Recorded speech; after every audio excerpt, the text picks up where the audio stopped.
Mesdames, Messieurs, bonjour. Aujourd'hui, nous pouvons affirmer que l'objectif de doublement du nombre d'élèves dans l'enseignement français à l'étranger d'ici 2030 ne sera pas atteint. En effet, vous le savez, le président de la République a, dans un discours à la Sorbonne, a fixé un cap 2030 afin que les 350 000 élèves dans l'enseignement français à l'étranger puissent passer en 2030 à 700 000 élèves. Or, aujourd'hui, nous le savons, il est absolument intenable dans les conditions actuelles d'atteindre cet objectif.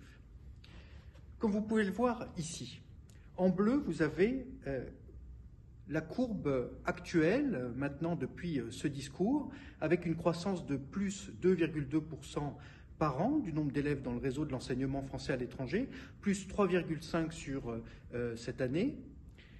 Et vous avez ici en rouge la courbe qu'il aurait fallu prendre pour atteindre le doublement du nombre d'élèves. C'est la raison pour laquelle vous avez ici en vert la courbe qu'il faudrait prendre à partir d'aujourd'hui pour pouvoir rattraper le retard. C'est inatteignable de la part de très nombreux acteurs qui finissent aujourd'hui par le reconnaître.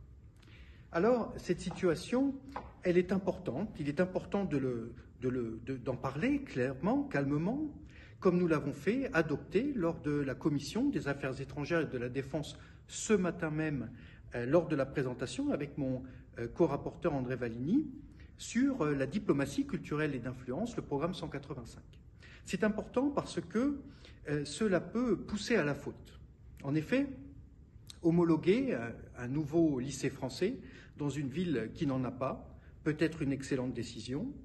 Quand dans notre lycée historique, il y a de très nombreuses listes d'attente, là encore, homologuer un nouvel établissement peut avoir du sens. Mais de vouloir pousser ce cap 2030 sans regarder précisément la carte scolaire, eh bien, cela peut pousser à faire des erreurs et à homologuer un établissement en partenaire tout proche géographiquement d'un établissement existant qui serait dans une situation financière délicate. C'est la raison pour laquelle cet objectif CAP 2030 ne doit pas être un totem et nous pouvons le remettre en question.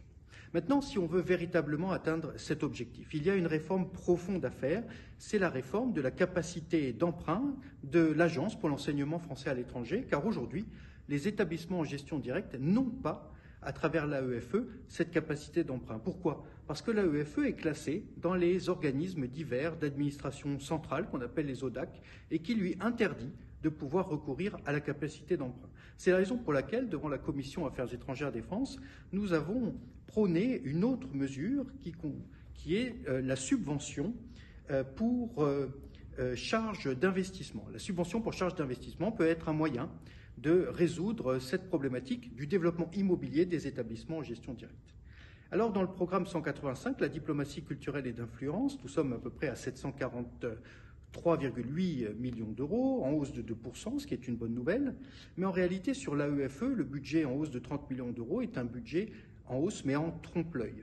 En effet, 10 millions d'euros sont à juste titre fléchés vers le Liban, et c'est tout à fait justifié. 13 millions d'euros compensent l'augmentation du point d'indice des enseignants et du personnel d'encadrement, mais il y a une vraie problématique sur le changement de statut des enseignants, anciennement résidents, détachés, et qui va coûter sur l'année prochaine 13 millions d'euros. En fait, l'État ne compense que la moitié, c'est-à-dire 7 millions d'euros. Il y aura donc 7 millions d'euros qui ne sont pas prévus dans le budget du projet de loi de finances 2023 et qui devront être trouvés, compensés. Or, la trésorerie de l'AEFE aujourd'hui ne le permet pas. C'est donc un budget qui est une hausse en trompe-l'œil. Par ailleurs, il y a un enjeu fondamental qui est l'enjeu des bourses scolaires. Car avec 105 millions d'euros sur le programme 151, eh bien, c'est le même budget qu'il y a 2 ans. Or, nous sommes dans une période inflationniste, comme vous le savez, et malheureusement, nous risquons de voir apparaître des hausses de frais d'écolage, des hausses de frais de scolarité à la rentrée de septembre l'année prochaine.